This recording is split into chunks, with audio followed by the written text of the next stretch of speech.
ಎಲ್ಲರಿಗೂ ನಮಸ್ಕಾರ. Super ma'am Aruna Kannada ಚಾನಲ್ಗೆ ಸ್ವಾಗತ. ಈಗ ಆಷಾಢ ಮಾಸ ಶುರುವಾಗಿದೆ. ಆಷಾಢ ಮಾಸ ಶುರುವಾಯ್ತಂದರೆ ಎಲ್ಲ ಹೆಣ್ಮಕ್ಳಿಗೆ ತುಂಬ ಖುಷಿ.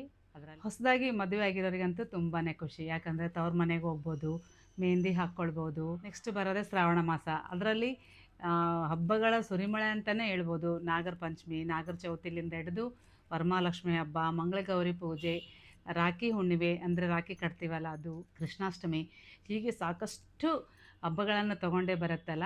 ಆ ಎಲ್ಲ ಹಬ್ಬಗಳ ಬಗ್ಗೆ ಮುಂದಿನ ವಿಡಿಯೋದಲ್ಲಿ ವಿವರವಾಗಿ ತಿಳ್ಕೊಳ್ಳೋಣ. ಈಗ ಆಷಾಢ ಮಾಸ ಯಾಕೆ ಹೆಣ್ಮಕ್ಳಿಗೆ ಖುಷಿ ಆಗುತ್ತೆ, ಹಾಗೆ ಅದರಲ್ಲಿ ವಿಶೇಷತೆ ಏನು? ಈ ಆಷಾಢ ಮಾಸದಲ್ಲಿ ಒಮ್ಮೆ ಆದರೂ ಗೋರಂಟಿನ ಹಾಕ್ಕೋಬೇಕು ಅಂತ ಹೇಳ್ತಾರೆ, ಅಂದರೆ ಮೆಹಂದಿನ. ನಾನು ಹಾಕ್ಕೊಂಡಿದ್ದೀನಿ, ಎಲ್ಲರೂ ಹಾಕ್ಕೋತಾರೆ. ಬಟ್ ಯಾಕೆ ಹಾಕ್ಕೋತಾರೆ ಅನ್ನೋದು ಕೆಲವರಿಗೆ ರೀಸನ್ ಗೊತ್ತಿರಲ್ಲ. ನಾನು ಇವತ್ತಿನ ವಿಡಿಯೋದಲ್ಲಿ ನನಗೆ ತಿಳಿದಿರ್ತಕ್ಕಂಥ 2 ವಿಷಯಗಳನ್ನು ನಿಮ್ಮ ಜೊತೆ ಶೇರ್ ಮಾಡ್ಕೋತೀನಿ. ನಾನು ಈಗಾಗಲೇ ಯೂಟ್ಯೂಬ್ ಸ್ಟಾರ್ಟ್ ಮಾಡಿ 3 ಇಯರ್ಸ್ ಆಯಿತು. 3 ವರ್ಷದಿಂದ ಕೂಡ ಈ ಆಷಾಢ ಮಾಸದ ಈ ಮೆಹಂದಿ ಬಗ್ಗೆ ನನಗೆ ತಿಳಿದದ್ದನ್ನು ಹೇಳ್ತಾನೆ ಬಂದಿದ್ದೀನಿ. ಈಗ ಹೊಸ ಸಬ್ಸ್ಕ್ರೈಬರ್ ಯಾರಿದ್ದೀರಲ್ಲ ಅವರಿಗೂ ಕೂಡ ಉಪಯೋಗ ಆಗಲಿ, ಅಂದರೆ ಅವ್ರಿಗೂ ಕೂಡ ಗೊತ್ತಾಗಲಿ ಅನ್ನೋ ಉದ್ದೇಶದಿಂದ ಈ ವಿಡಿಯೋನ ಮಾಡ್ತಾಯಿದ್ದೀನಿ. ನಾನು ಈ ಆಷಾಢ ಮಾಸ ಬಂತಂದರೆ ಸಾಕು, ಮೆಹಂದಿ ಎಲೆಗಳನ್ನು ತಂದು ಪುಡಿ ಮಿಕ್ಸಿಗೆ ಹಾಕಿ ಪೇಸ್ಟ್ ಮಾಡಿ ನಮ್ಮ ಮನೆಯ ಸುತ್ತಮುತ್ತ ಇರೋರಿಗೂ ಕೂಡ ಕೊಡ್ತಾಯಿದ್ದೆ. ಯಾಕೆ ಈ ರೀತಿ ಈ ಆಷಾಢದಲ್ಲಿ ಈ ಮೆಹಂದಿನ ಹಚ್ಕೋಬೇಕಂತಾರೆ, ಗೋರೆಂಟಿನ ಅಂತ ಕೇಳಿದ್ರು.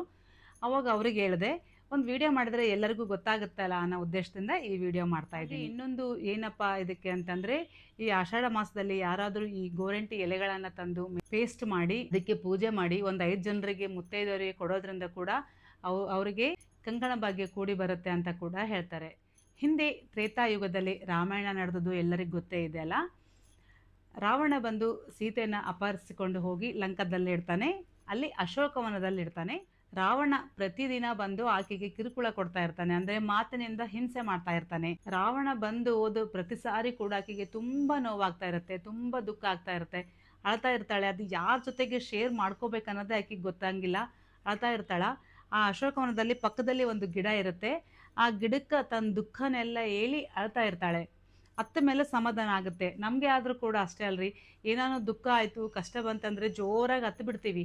ಎಷ್ಟು ಅಳ್ತೀವಲ್ಲ ಅವಾಗ ಮನಸ್ಸು ಹಗುರಾಗುತ್ತೆ, ಶಾಂತಿ ಆಗುತ್ತೆ, ಸಮಾಧಾನ ಅನಿಸುತ್ತೆ. ಆಮೇಲೆ ಸುಮ್ಮನೆ ಆಗ್ತೀವಿ. ಆಕೆಯೂ ಕೂಡ ಹಾಗೆ ಆಗ್ತಾಯಿತ್ತು ಸೀತಾದೇವಿಗೆ. ರಾವಣ ಬಂದು ಆಕೆಗೆ ಕಿರುಕುಳ ಕೊಡುವಾಗ, ಹಿಂಸೆ ಮಾಡುವಾಗ, ಅಂದರೆ ಆತನ ಚುಚ್ಚು ಮಾತಿನಿಂದ ಆಕೆಗೆ ತುಂಬ ನೋವಾಗ್ತಾ ಇರುತ್ತೆ. ಆಗ ನೋವನ್ನೆಲ್ಲ ಅತ್ತು ಆ ಒಂದು ಗಿಡ ಇರುತ್ತಲ್ಲ ಅಶೋಕವನದಲ್ಲಿ, ಆ ಗಿಡದ ಜೊತೆಗೆ ಮಾತಾಡಿ ಅದಕ್ಕೆ ಹತ್ತು ಸಮಾಧಾನ ಮಾಡ್ಕೋತಾ ಇರ್ತಾಳೆ. ಆಮೇಲೆ ನಿಮಗೆಲ್ಲ ಗೊತ್ತೇ ಇದೆ, ಶ್ರೀರಾಮಚಂದ್ರ ಬರ್ತಾನೆ, ರಾವಣನ ಜೊತೆಗೆ ಯುದ್ಧ ಆಗುತ್ತೆ. ಆಗ ಸೀತಾ ಮಾತೆಯನ್ನು ಲಂಕೆಯಿಂದ ಕರ್ಕೊಂಡು ಬರ್ತಾ ಇರ್ತಾನೆ. ಆವಾಗ ಸೀತಾ ಹೇಳ್ತಾಳೆ, ಸ್ವಾಮಿ ನಾನು ಒಬ್ಬರನ್ನ ನಿಮಗೆ ಪರಿಚಯ ಮಾಡಿಸ್ಬೇಕು ಬನ್ನಿ ಅಂತೇಳಿ ಕರ್ಕೊಂಡು ಹೋಗ್ತಾಳೆ. ಸರಿ ಎಲ್ಲಿಗೆ ಅಂತ ಹೋದಾಗ ಅಶೋಕವನಕ್ಕೆ ಕರ್ಕೊಂಡೋಗಿ, ನಾನು ಇಲ್ಲಿ ಅಶೋಕವನದಲ್ಲೇ ಕೂಡ್ತಾ ಇದ್ದೆ, ನನಗೆ ರಾವಣ ಬಂದು ಹಿಂಸೆ ಮಾಡುವಾಗ ನನಗೆ ತುಂಬ ನೋವಾಗ್ತಾಯಿತ್ತು, ತುಂಬ ದುಃಖ ಬರ್ತಾಯಿತ್ತು, ಕಷ್ಟ ಆಗ್ತಾಯಿತ್ತು. ಆವಾಗ ನಾನು ಈ ಗಿಡದ ಜೊತೆಗೆ ನನ್ನ ಎಲ್ಲ ಆ ಗಿಡದ ಜೊತೆಗೆ ನನ್ನೆಲ್ಲ ದುಃಖವನ್ನು ಹಂಚ್ಕೊಂಡು ಸಮಾಧಾನ ಮಾಡ್ಕೋತಾ ಇದ್ದೆ ಅಂತೇಳಿ ಪರಿಚಯ ಮಾಡ್ತಾಳೆ. ಆವಾಗ ರಾಮ ಕೇಳ್ತಾನೆ, ನೀನು ನನ್ನ ಹೆಂಡತಿಗೆ ಕಷ್ಟ ಕಾಲದಲ್ಲಿ ತುಂಬಾ ಸಹಾಯ ಮಾಡಿದೆಯಾ, ಎಲ್ಲ ದುಃಖನ ನಿನ್ನ ಹತ್ರ ಹೇಳ್ಕೊಂಡು ಆಕೆ ಸಮಾಧಾನ ಆಗಿದೆಯಲ್ಲ, ಹಾಗೆ ನಿನಗೆ ಏನಾದರೂ ಒಂದು ವರ ಕೊಡ್ಬೇಕು ಅಂದ್ಕೊಂಡಿದ್ದೀನಿ, ಕೇಳು ಅಂತ ಕೇಳ್ತಾನೆ. ಆವಾಗ ಆ ಗಿಡ ಕೇಳುತ್ತೆ, ಈಗ ಸೀತಾಮಾತೆ ತಾಯಿಗೆ ಹೇಗೆ ಸಮಾಧಾನ ಆಯಿತೋ ಹಾಗೆ ಮುಂದೆ ಕಲಿಯುಗದಲ್ಲಿ ಕೂಡ ನನ್ನಿಂದ ಎಲ್ಲ ಹೆಣ್ಮಕ್ಳಿಗೂ ಕೂಡ ಸಮಾಧಾನ ಆಗಬೇಕು ಅಂತ ಒಂದು ವರವನ್ನು ಕೊಡು ಅಂತ ಆ ಗಿಡ ಕೇಳುತ್ತೆ. ಆಗ ರಾಮ ಸರಿ ಹಾಗಾದರೆ ಅಂತೇಳಿ ವರನ ಕೊಡ್ತಾನೆ. ಆಗ ಈ ಆಷಾಢ ಮಾಸ ಇರುತ್ತೆ. ಹಾಗಾಗಿ ಪ್ರತಿ ಆಷಾಢ ಮಾಸದ್ದು ಕೂಡ ಅದನ್ನು ನೆನಪಿಸ್ಕೊಂಡು ಈ ರೀತಿ ಗೋರೆಂಟಿನ ಹಾಕ್ಕೊಳ್ತೀವಿ. ಈಗ ನೋಡಿ ನಮಗೂ ಕೂಡ ಅಷ್ಟೇ, ಈ ಮೆಹಂದಿ ಹಾಕ್ಕೊಂಡ್ಮೇಲೆ ನೋಡಿದ್ರೆ ಏನೋ ಒಂಥರ ಖುಷಿ ಸಮಾಧಾನ ಅನಿಸುತ್ತಲ್ಲ. ಹಾಗೆ ನೋಡಿ, ಈಗ ಏನಾದರೂ ಫಂಕ್ಷನ್ಗಳಿತ್ತು ಮನೆಯಲ್ಲಿ, ಮದುವೆ, ಏನಾದರೂ ಶುಭ ಕಾರ್ಯಗಳಿದ್ದಾಗ ಈ ಮೆಹಂದಿ ಫಂಕ್ಷನ್ ಅಂತಲೇ ಮಾಡ್ತಾ ಇದ್ದೀವಿ. ಈಗೆಲ್ಲ ಫಂಕ್ಷನ್ ಅಂತ ಮಾಡ್ತಾ ಇದ್ದಾರೆ. ಮೊದಲೆಲ್ಲ ಇದನ್ನು ಒಂದು ಶಾಸ್ತ್ರ ಅಂತೇಳಿ ಮೆಹಂದಿದು ಹಲ್ದಿದು ಎಲ್ಲ ಮಾಡ್ತಾಯಿದ್ರು. ಅಂದರೆ ಮದುವೆ ಅಂದ ತಕ್ಷಣ ಓಡಾಟ ಜಾಸ್ತಿ ಇರುತ್ತೆ, ಟೆನ್ಷನ್ ಇರುತ್ತೆ, ಒತ್ತಡ ಜಾಸ್ತಿ ಇರುತ್ತೆ. ಹಾಗಾಗಿ ಈ ಮೆಹಂದಿನ ಹಾಕ್ಕೊಳ್ಳೋದ್ರಿಂದ ನಮ್ಮ ಬಾಡಿ ಕೂಡ ತಣ್ಣಗಾಗುತ್ತೆ, ಅಂದರೆ ನಮ್ಮ ಬಾಡಿಲಿರುವ ಹೀಟನ್ನು ಇದು ತೆಗೆದಾಕುತ್ತಲ್ಲ, ಹಾಗಾಗಿ ತಣ್ಣಗಾಗುತ್ತೆ. ಆಮೇಲೆ ನೋಡ್ಕೊಂಡಾಗ ಏನೋ ಒಂಥರ ಖುಷಿ ಸಮಾಧಾನ ಆಗುತ್ತಲ್ಲ, ಅದಕ್ಕಾಗಿ ಮಾಡಿರೋದು. ಆಷಾಢ ಮಾಸದಲ್ಲಿ ಮೆಹಂದಿ ಹಾಕ್ಕೊಳ್ಳೋದಕ್ಕೆ ಇನ್ನೊಂದು ವೈಜ್ಞಾನಿಕ ಕಾರಣ ಕೂಡ ಇದೆ. ಈಗ ನೋಡಿ, ಇಷ್ಟು ದಿನ ಎಲ್ಲ ಬಿಸಿಲಿತ್ತು, ಈಗ ಮಳೆಗಾಲ ಸ್ಟಾರ್ಟ್ ಆಯಿತು. ಆಷಾಢ ಬಂತಂದರೆ ಗಾಳಿ ಸ್ಟಾರ್ಟ್ ಆಗುತ್ತೆ, ಗಾಳಿ ಜೊತೆಗೆ ಮಳೆ ಕೂಡ ಅಲ್ಲಲ್ಲಿ ಆಗುತ್ತಲ್ಲ. ಮಳೆ ಬಿದ್ದ ತಕ್ಷಣ ರೈತರೆಲ್ಲ, ವ್ಯವಸಾಯ ಮಾಡೋರೆಲ್ಲ ಮಣ್ಣಲ್ಲಿ ಬಿತ್ತೋದು ಎಲ್ಲ ಕೆಲಸ ಇರುತ್ತಲ್ಲ. ಹಾಗೆ ಅವಾಗಿನ ಮನೆಗಳೆಲ್ಲ ನೆಲ ಸಾರಿಸೋದಿರ್ತಾ ಇತ್ತು, ಅಂದ್ರೆ ನೀರಲ್ಲೇ ಅವ್ರಿಗೆ ಕೆಲಸ ಜಾಸ್ತಿ ಆಗ್ತಾ ಇತ್ತು. ಜಾಸ್ತಿ ನೀರಲ್ಲಿ ಕೆಲಸ ಮಾಡೋದ್ರಿಂದ ಈ ಉಗುರುಗಳಲ್ಲೆಲ್ಲ ಮಣ್ಣು ಕೆಸರು ನೀರು ಸೇರಿ ಇನ್ಫೆಕ್ಷನ್ ಆಗ್ತಾ ಇತ್ತು.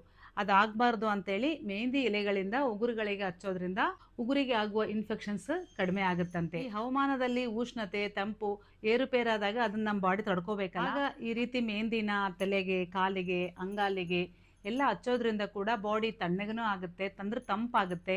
ಹಾಗೆ ಉಗುರಿಗೆ ಏನಾದರೂ ಇನ್ಫೆಕ್ಷನ್ ಆಗ್ಲಾರ್ದಂಗ ತಡೆಗಟ್ಟುತ್ತೆ. ಅದಕ್ಕೆ ಇದನ್ನ ಗೋರಂಟಿ ಅಂತಾರೆ. ಗೋರು ಅಂದ್ರೆ ಉಗುರಿಗೆ ಹಚ್ಚಿಕೊಳ್ಳುವಂಥದಕ್ಕೆ ಗೋರಂಟಿ ಅಂತ ಕೂಡ ಹೇಳ್ತಾರೆ. ಗೊತ್ತಾಯ್ತಲ್ಲ, ಗೋರಂಟಿನ ಯಾಕೆ ಹಾಕ್ಕೋತೀವಿ, ಮೆಹಂದಿ ಎಲೆನ ಯಾಕೆ ಹಚ್ಕೋತೀವಿ ಈ ಆಷಾಢ ಮಾಸದಲ್ಲಿ ಅಂತ.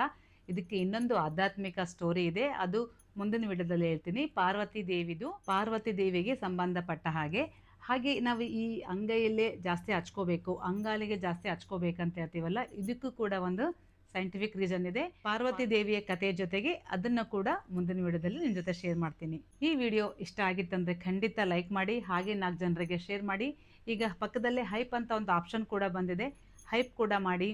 ನೀವು ಹೀಗೆ ನನ್ನ ಚಾನಲ್ನ ಸಪೋರ್ಟ್ ಮಾಡ್ತಾ ಇದ್ರೆ ನನಗಿನ್ನೂ ಇಂಥ ಆಧ್ಯಾತ್ಮಿಕ ವಿಷಯಗಳು ತುಂಬಾ ಗೊತ್ತಿದ್ದಾವೆ, ಅವೆಲ್ಲನೂ ಒಂದೊಂದಾಗಿ ನಿಮ್ಮ ಜೊತೆ ಶೇರ್ ಮಾಡ್ಕೋತೀನಿ. ನಮ್ಮ ಮನೆ ಪಕ್ಕದಲ್ಲಿ ಅಜ್ಜಿ ಇದ್ದರು, ಲಕ್ಷ್ಮಮ್ಮ ಅಜ್ಜಿ ಅಂತ. ಅವರು ಎಲ್ಲದನ್ನು ನನಗೊಂದು ಕಥೆಗಳನ್ನು ಹೇಳ್ತಾ ಇದ್ರು. ನೋಡಿ, ನಾವು ಏನನ್ನ ಒಂದು ವಿಷಯ ಹೇಳಿದಾಗ ಮರಿತೀವಿ, ಬಟ್ ಚಿಕ್ಕವರಿರುವಾಗ ಕೇಳಿದ ಕತೆ ಕೂಡ ನಮಗೆ ನೆನಪಿರುತ್ತಲ್ಲ. ಹಾಗೆ ನೀವು ಆಷಾಢ ಮಾಸದಲ್ಲಿ ಮೆಹಂದಿ ಹಾಕ್ಕೊಂಡಿದ್ದೀರಾ ಇಲ್ಲ ಅಂತ ಕೂಡ ಕಮೆಂಟಲ್ಲಿ ತಿಳಿಸಿ. ವಿಡಿಯೋದಲ್ಲಿ ಮತ್ತೆ ಸಿಗ್ತೀನಿ. ಅಲ್ಲಿವರೆಗೂ ನಮಸ್ಕಾರ.